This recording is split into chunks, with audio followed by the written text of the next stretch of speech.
Welcome back to G-Fun Facts Online.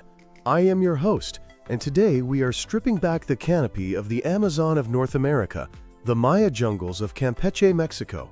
If you were to fly over this region today, looking down from a plane window, you would see a deceptive green ocean. It looks like an unbroken, pristine wilderness of mahogany, cedar, and palm trees. It looks like a place that has swallowed history whole. For over a century, this is how archaeologists viewed it too.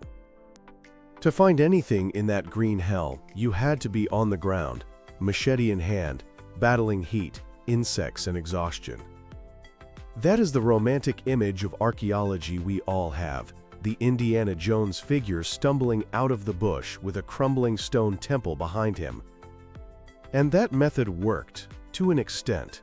It gave us the great cities, Calakmul, Tikal, Palenque.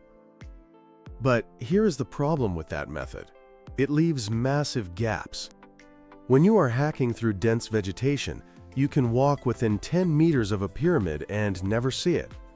Because of this, for decades, the scientific consensus was that the Maya lowlands were sparsely populated. We thought there were these great city-states, like islands in a sea of empty wilderness. We called them buffers, empty zones between warring kings. That view has just been shattered. And it wasn't shattered by an explorer in a pith helmet.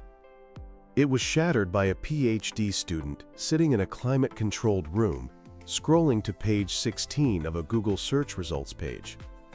Today, we are talking about Valeriana. It is a lost metropolis that has been pulled from the digital ether. It is a discovery that forces a total rewrite of the classic Maya period. And it is a story about accidental archaeology, the laser revolution, and a city of 50,000 people that was hiding in plain sight. Let's start with the discovery, because it is almost comical how easily this could have been missed. The year is 2024. Luke Auld Thomas is a doctoral student at Tulane University. He is studying the Maya, but he has a problem. The technology used to find ruins today, Lidar, which we will get into shortly, is incredibly expensive. A single survey can cost hundreds of thousands of dollars. Auld Thomas didn't have that budget, so he went hunting for what he calls found data. He operated on a hunch. Scientists from other disciplines, like ecology or forestry, survey forests all the time. Maybe they had already scanned the jungle for their own reasons and just didn't realize what was on the ground. So he starts Googling. And he digs deep. He ends up on page 16 of the search results. Now, be honest, when was the last time you went to page 16 of Google? It is practically a digital graveyard. But there, buried in the links, he found a file from 2013. This file was from a consortium of Mexican organizations focused on environmental monitoring. 10 years prior, they had commissioned a Lidar survey of the Campeche region. They weren't looking for lost cities. They were looking for carbon. They wanted to measure the biomass of the forest. They flew the plane, fired the lasers, calculated the tree density, filed the report, and uploaded the raw data to a public server. And there it sat, ignored, for a decade. To an ecologist, that data just looked like a forest, but when Auld Thomas downloaded the files and ran them through archaeological algorithms, software designed to digitally strip away the vegetation, the trees vanished. And what was left underneath was not a natural hillscape, it was a city. He was looking at a dense concentration of stone structures that had been completely unrecorded by the scientific community.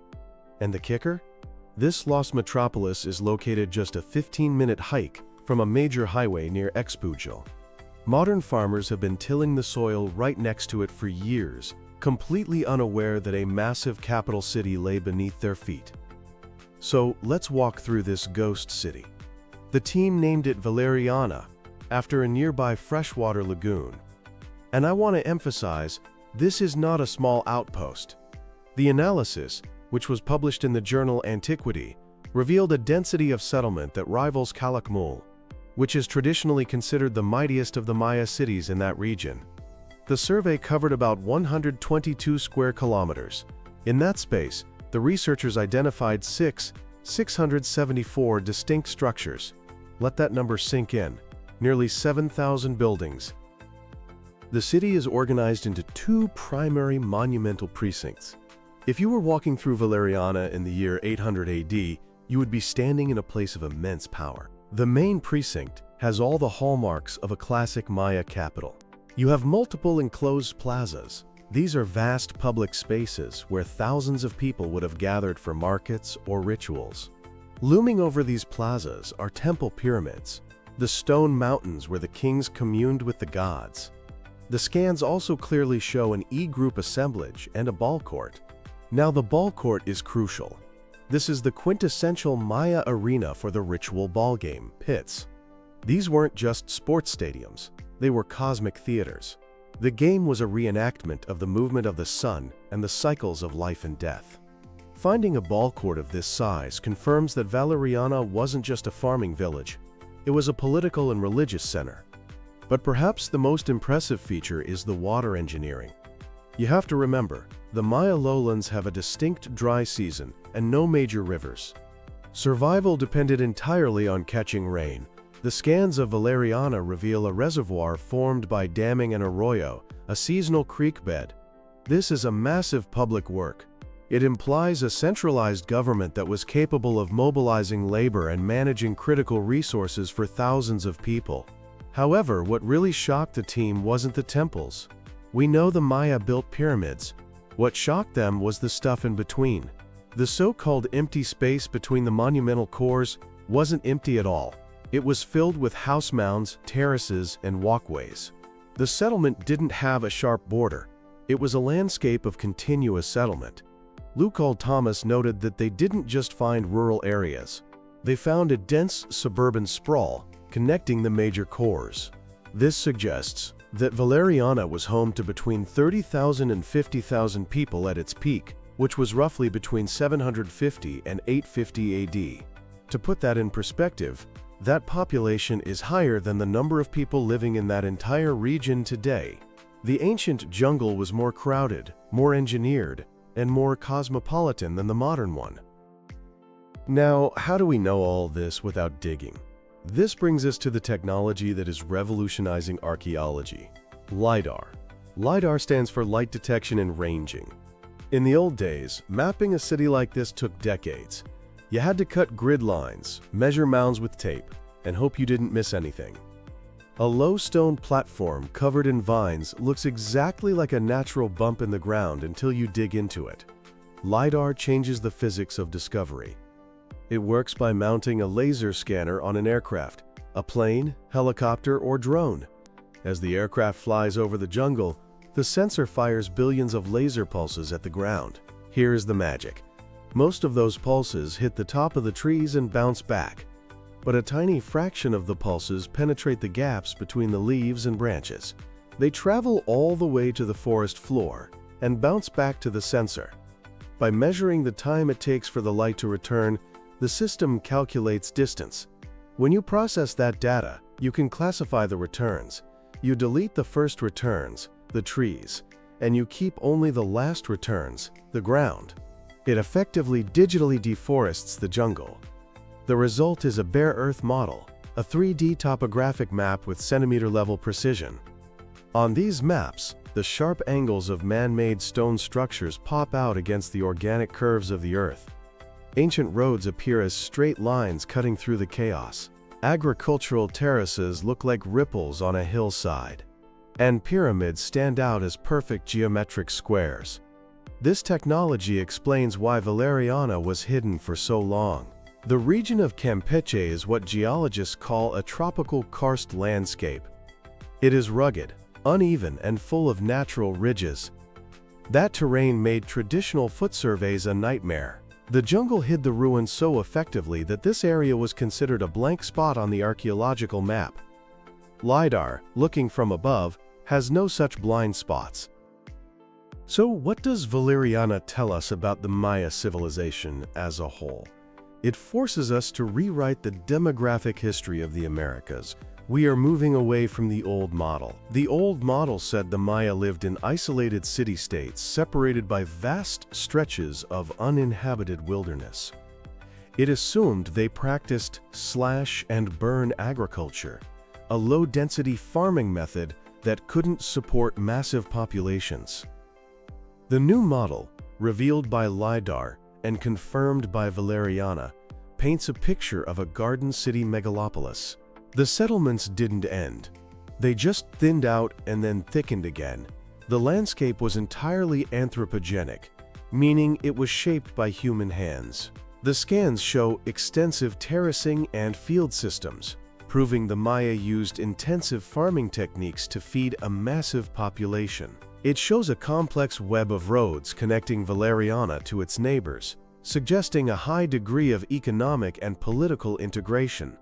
As Leupold Thomas said, "We have not found everything. This survey only covered 122 square kilometers. The region spans thousands." If a city the size of Valeriana can hide in a random environmental survey, what lies in the rest of the jungle? Dr. Marcello Canuto, a co-author of the study, emphasizes that this changes our view of the tropics. This was not a civilization clinging to survival in a hostile jungle. It was a civilization that had tamed the jungle, engineering it into a thriving home for millions. But there is a tragic irony to this discovery. The sheer density of Valeriana adds a heavy weight to the story of the Maya collapse. The city flourished during the Classic period, reaching its zenith around 800 AD. Then, within a century, it was abandoned. For years, scholars have debated the causes of the collapse: drought, warfare, political instability. The discovery of such immense population density supports the theory that the Maya outgrew their environment's carrying capacity. Imagine a landscape that is completely full of people. Every acre of arable land is terraced and farmed. The reservoirs are the only source of water. When the climate shifted, when the great droughts of the 9th century arrived, there was no buffer. There was no empty wilderness to retreat to, because the wilderness had been turned into suburbs. The system was stretched to its absolute limit by overpopulation and environmental engineering. When the rain stopped, the system unraveled. The collapse of Valeriana was likely a humanitarian catastrophe. A city of 50,000 dissolved, its people scattering, leaving their stone temples to be reclaimed by the forest they had held back for centuries. As we wrap up, we have to look at the future. The discovery of Valeriana marks a tipping point. We are moving from an era of exploration to an era of data mining. Think about the irony. Leupold Thomas didn't need a pith helmet. He needed a high-speed internet connection. That dataset had been sitting there for a decade. It forces us to ask, how many other lost cities are currently sitting on hard drives, buried in the PDF annexes of environmental reports, or locked in unanalyzed server logs? The challenge for the next generation of archaeologists isn't just finding these sites, but protecting them. Now that Valeriana is on the map, it is vulnerable to looting, but it also offers a tremendous opportunity. It could become a new engine for tourism and heritage in Campeche, much like Chichen Itza or Tulum. As we stand on the brink of 2026, the jungle is no longer a place of secrets. The lasers have peeled back the canopy, and the ghosts of the Maya are looking back at us, revealing a civilization more complex, more crowded, and more human than we ever dared to imagine.